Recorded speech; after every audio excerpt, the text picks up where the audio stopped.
Olá! Nessa videoaula você vai aprender a preencher os campos relacionados a informações sobre a construção. Como na videoaula passada eu fiz a submissão do arquivo IFC, uma série de parâmetros já foram preenchidos aqui automaticamente. Mas não se preocupe, para você que está fazendo a submissão em DWG, eu também vou explicar todos os campos detalhadamente para que não fique faltando absolutamente nada.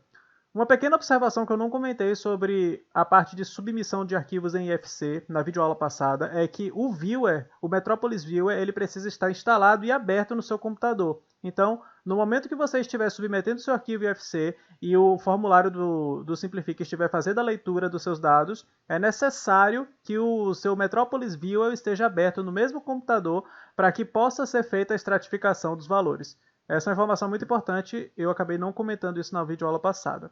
Mas enfim, depois então que a leitura é feita, ou então caso você tenha feito via DWG, você precisa informar aqui primeiro a inclinação do terreno, a profundidade do mesmo e informar aqui a questão da poligonal, se o projeto está localizado em zona de centralidade linear ou não.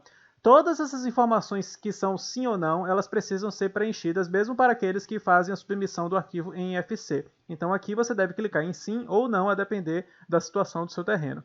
Aqui, para quem fez a submissão do IFC, a poligonal do terreno ela já vai vir preenchida corretamente.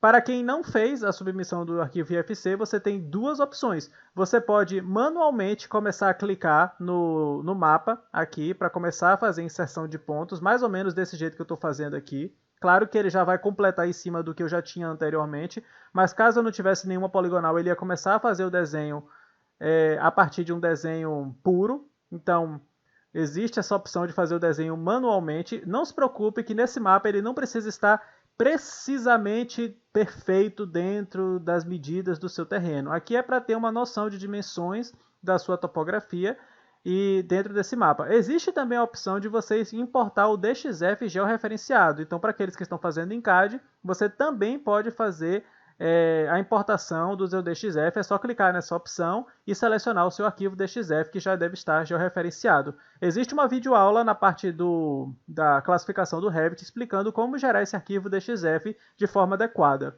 Uma vez então que você tenha feito o seu terreno, você pode fazer os cliques e aí você aplica para validar a sua nova topografia, ou você pode cancelar para eliminar as alterações que você tenha feito. Caso você tenha feito uma topografia toda errada, toda fora do local, você pode remover também a poligonal e começar tudo novamente. Eu não vou fazer isso para não perder o passo a passo que eu já tenho feito aqui. Então, feito então essa classificação, a gente entra na parte dos confrontantes, onde você vai selecionar cada uma das arestas da poligonal que você gerou lá em cima e informar qual é o tipo de confrontante que tem em cada uma das arestas. No caso, esses três confrontantes aqui, essas três arestas, azul, laranja e vermelho, ele já pegou lá do meu IFC o confrontante qual é o tipo.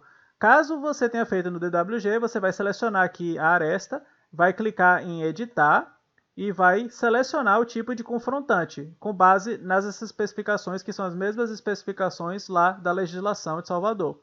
Depois que você tiver escolhido a relação correta, você vai dar OK, e aí ele vai validar aquele seu confrontante. No caso da rua, mesmo para aqueles que submeteram um arquivo em IFC, nesse momento é importante que você também informe qual é a rua que existe nessa parte frontal aqui do terreno.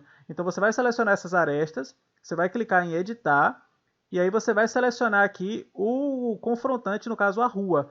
O formulário ele já vai identificar quais são as ruas que estão próximas à poligonal que você gerou. Então aqui só vai aparecer as ruas que estão próximas à poligonal que você executou. Então, no meu caso, eu tenho aqui Rua Bicuíba e Avenida Ibirapitanga.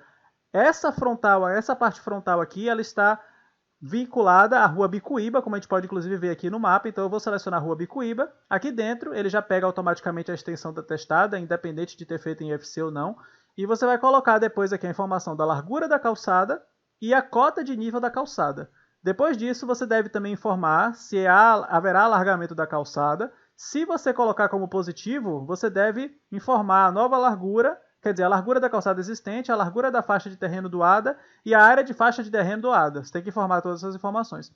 Caso você não haverá alargamento da calçada, você pode dar OK, e aí ele vai validar aqui essa parte frontal como sendo a Rua Bicuíba. E isso é necessário ser feito mesmo para aqueles que estão importando em IFC.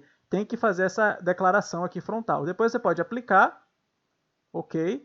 E aí agora, aqui embaixo você deve informar os pavimentos da sua construção. Aqui ele pegou já do IFC todos os pavimentos que eu tenho lá no meu arquivo Revit.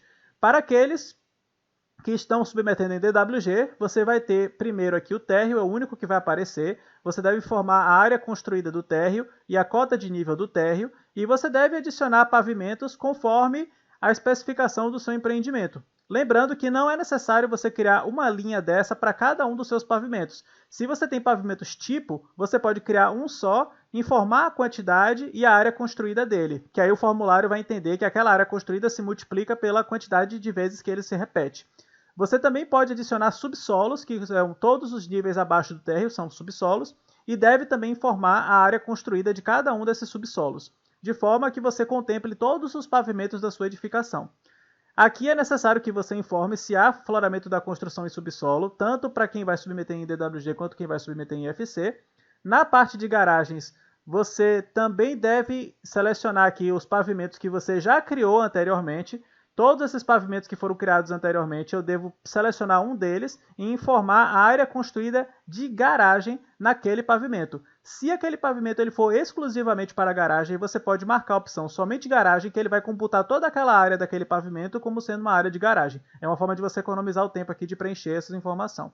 No caso aqui, eu coloquei aqui os meus 5 pavimentos, todos esses 5 pavimentos subsolo eles têm áreas de garagem, já foram computados aqui pelo IFC.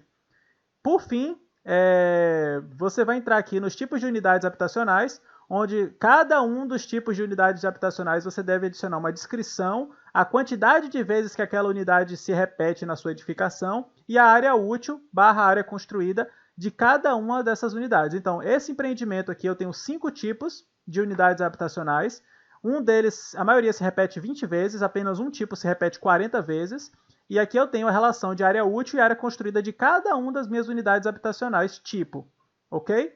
E aí, se eu quiser adicionar uma nova linha, é só clicar aqui em adicionar tipo, informar a descrição, a quantidade, a área, e eu posso eliminar aqui clicando no X.